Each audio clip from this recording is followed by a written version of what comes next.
کہتے ہیں کہ جن لوگوں کے نزدیک اہل بیت بچپن سے ہی بلکہ ازل سے ہی معصوم ہیں، ان کی دلیل کی روشنی میں تو اس سے یہ 5 مراد لیے ہی نہیں جا سکتے۔ کیوں کہ لیذھب عنکم الرجس اہل البیت، کہ تم سے پلیتی کو رب دور کر دے، یہ ارادہ کیا ہے رب نے۔ تو ان میں پلیتی تھی کیا؟ آپ تو مانتے ہیں کہ وہ شروع سے ہی معصوم تھے۔ جو شروع سے معصوم تھے تو ان سے پلیتی لے جانے کا تو مطلب ہی کوئی نہیں ہے۔ ہمارے عقیدہ کے مطابق بعد از انبیاء کوئی بھی معصوم نہیں، لہذا ہمارے عقیدہ کے مطابق تو ازواج بھی مراد ہو سکتی ہیں، اور چادر والے بھی مراد ہو سکتے ہیں، مبالہ والے بھی جو ساتھ گئے ہیں سرکار کے مراد ہو سکتے ہیں، اور جن پر صدقہ حرام ہے وہ بھی مراد ہو سکتے ہیں۔ لیکن ان کو یہ مجبوری ہوگی کہ وہ مانیں گے کہ ان میں رجس تھا جو رب لے گیا۔ وہ تو ان کو بچپن سے ہی معصوم مانتے ہیں، جو معصوم مانتے ہیں وہ تو ان 5 کو اس سے مراد لے ہی نہیں سکتے۔ جزاکم اللہ شاہ صاحب، آپ نے بڑا بھرپور اور جامع معنی جواب ارشاد فرمایا۔ سید حسین صاحب نے، حضرت یہ اب مختصر سے سوالات ہیں، زیادہ جوابات والے لمبے والے نہیں ہیں، تاکہ ہم اپنے سوالات کو مکمل کر سکیں۔ ہمارے پاس 12 منٹ ٹائم رہ گیا ہے۔ سید حسین صاحب لیوٹن سے، انہوں نے کہا اپنے آپ کو ٹو ہٹ یور سیلف، اپنے آپ کو مارنا، ماتم کی شکل میرا خیال انہوں نے سوال پوچھا، تو کیا یہ جائز ہے؟ ماتم جو ہے وہ احادیث مبارکہ سرکار دو عالم علیہ السلام کی میں نے پہلے بھی یہ احادیث اصول کافی سے پیش کی تھی، جو ائمہ اہل بیت اطہار ان کی روایات ہیں کہ رسول اللہ صلی اللہ تعالی علیہ وسلم نے ماتم کرنے سے، پیٹنے سے، یعنی سینہ کوبی سے، بال کھولنے سے، واویلا کرنے سے، اور سوگ میں 3 دن کے بعد، یا وہ عورت صرف جس کا شوہر مر گیا ہو وہ 4 مہینے 10 دن تک سوگ کرے گی، باقی کے لیے سب کے لیے یہ ان چیزوں کو لا کے ساتھ، نہیں کے ساتھ رسول اللہ صلی اللہ علیہ وسلم نے حرام قرار دیا ہے۔ اور یہ بات امام محمد بن یعقوب کلینی نے اصول کافی میں نقل کی ہے۔ اور یہاں میں ایک لطیفے کی بات ہے آپ سے عرض کرتا ہوں کہ کل ہی ایک آدمی کا فرار میں دیکھ رہا تھا کہ وہ خود کو بہت بتاتے ہیں کہ ہم جواب دیں گے اور عقل سے جواب دیتے ہیں اور بڑا نقل سے جواب دیتے ہیں۔ کل ہی وہ آدمی کے فرار کی جب میں نے صورت دیکھی مجھے بڑی ہنسی آئی کہ وہ کہنے لگے کہ ہمارا اصول اربع جو ہے اس کو تحقیق سے نہیں لکھا گیا۔ تان ان کا یہ ہے، یعنی کل آن ایئر ایک ان کے جو صاحب علم ہونے کے دعوے دار ہیں اور عرصہ سے انہوں نے سوالات جوابات کا سلسلہ شروع کر رکھا ہے، باقاعدہ مانا کہ ہمارا اصول اربع جو ہے ہمارے لوگوں کو تحقیق کا وقت ہی نہیں ملا، لہذا ہم اس پر بھی کوئی ذمہ دار نہیں ہے کہ ہماری احادیث میں کیا آتا ہے۔ تو جن کے اصول کا یہ حال ہے ان کے فروع کا کیا حال ہوگا، اسی سے آپ اندازہ کر لیں۔ خان صاحب کا بریڈ فورڈ سے حضرت سوال یہ تھا کہ جس طرح اللہ پر اعتراض کرنا صاف ظاہر مومن مسلمان کے لیے ممکن نہیں ہے یا جائز ہی نہیں ہے، تو اسی طرح کیا قرآن مجید پر بھی اس سوال اعتراض کرنا اسی کھاتا میں آتا ہے، یعنی اس کا بھی اتنا ہی بڑا جرم ہے یا اس میں کوئی فرق ہے؟ قرآن پاک ہر شک سے پاک ہے، شک کا مقام نہیں ہے۔ لا ریب فیہ ذالک الکتاب لا ریب فیہ، اس میں جو شک کرے گا تحریف کا قائل ہوگا، تبدیلی کا قائل ہوگا، اور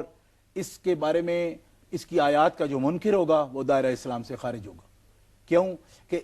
یہ جو ایمانیات کے باب میں بنیادی ضروریات دین ہیں جن پر ایمان لانا فرض ہے، یہ ایمان باللہ، ایمان بالرسول، ایمان بالرسل، ایمان بالکتب، ایمان بالآخرہ،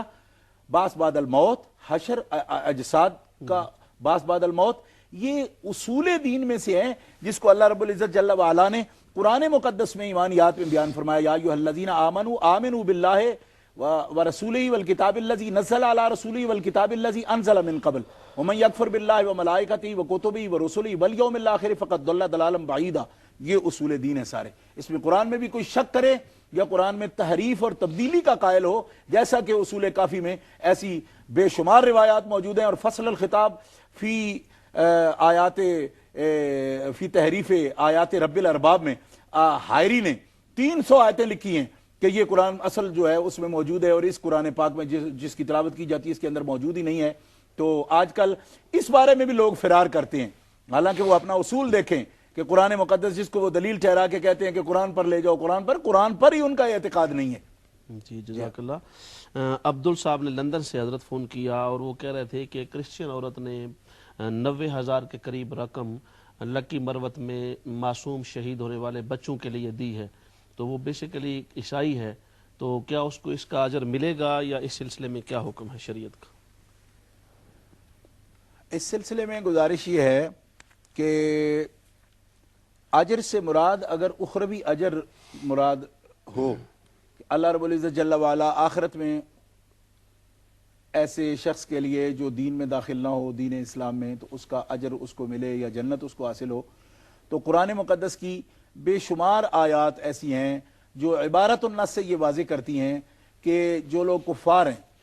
اور دین کی دعوت نبی کریم صلی اللہ علیہ وسلم کی تشریف آوری کے بعد بھی اور اعلان نبوت کے بعد بھی انہوں نے دعوت دین قبول نہیں کی ہے، تو آخرت میں ان کا اجر مرتب نہیں ہوتا ان کے اعمال صالحہ پر، یعنی نیک کام بھی کریں تو اس پر آخرت کا اجر مرتب نہیں ہو سکتا۔ اس کی وجہ یہ ہے کہ اس کے لیے ایمان شرط ہے، ایمان کے بغیر اعمال نیک بھی ہوں تو اس کا اجر مرتب نہیں ہوتا۔ ہاں دنیا میں نیک نامی ان کی یا لوگوں میں ایک واہ واہ، لوگ کہتے ہیں کہ اچھا ہے انہوں نے نیک کام کیا ہے، اچھا کام کیا ہے، یا چیریٹی کے جو لوگ کام یا ویلفیئر کا کام کرتے ہیں، تو اس کے لیے جو دنیا میں ایک ان کا نام رہ جاتا ہے۔ اب جیسے دیکھیں بڑے بڑے ادارے ایسے لاہور میں، ہمارے پنجاب کے اندر بھی لیڈی ولنگٹن ہاسپٹل ہے، وہاں پہ سر گنگا رام ہاسپٹل ہے، میو ہاسپٹل ہے، تو یہ نام جو ان کے دنیا لیتی ہے تو یہی ان کا اجر ہے۔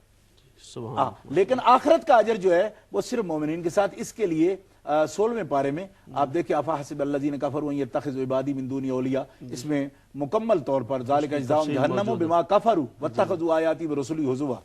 کیونکہ عمل صالح اسی وقت ان پر جزا کا ترتب ہوتا ہے اور ثواب کا ترتب ہوتا ہے جب اس کے ساتھ ایمان ہو۔ ایمان اگر نہیں ہے، ایمان باللہ، ایمان بالرسل، ایمان بالرسول اور ایمان بالملائکہ جو پوری تفصیل ہے، تو اس پر جزا کا ترتب بئی معنی کہ آخرت کا ثواب ان کو ملے یہ نہیں ہو سکتا۔ ہاں دنیا میں ان کے لیے ہے کہ نام نمود ہو جاتا ہے۔ یہ پروین صاحبہ کا مختصر سا سوال ہے، اس لیے پہلے اس کو آپ جواب ارشاد فرما دیں۔ حضرت عائشہ صدیقہ رضی اللہ تعالی عنہ کتنے سال نبی پاک صلی اللہ علیہ وسلم کے حرم میں رہیں؟ ان کا سوال بڑا تفصیلی ہے کہ اصل میں وہ کہنا یہ چاہتی ہیں کہ تھوڑا عرصہ ان کو ملا، یعنی ہجرت کے بعد مدینہ شریف میں جب اللہ کے رسول صلی اللہ تعالی علیہ وسلم تشریف لائے تو رخصتی ہوئی۔ نکاح حضرت عائشہ صدیقہ رضی اللہ تعالیٰ عنہ کا مکہ مکرمہ میں ہوا، لیکن رخصتی جو ہے وہ مدینہ منورہ میں ہوئی۔ تو مدینہ منورہ میں نبی کریم علیہ السلام نے 10 سال تک آپ نے قیام کیا، تو یہ کچھ عرصہ حضرت عائشہ صدیقہ رضی اللہ تعالی عنہا کو آپ کی صحبت شریفہ میں، آپ کی مجلس پاک نصیب ہوئی، آپ کی سنگت صحبت میں، رفاقت میں رہنے کا موقع ملا، تو اس پر وہ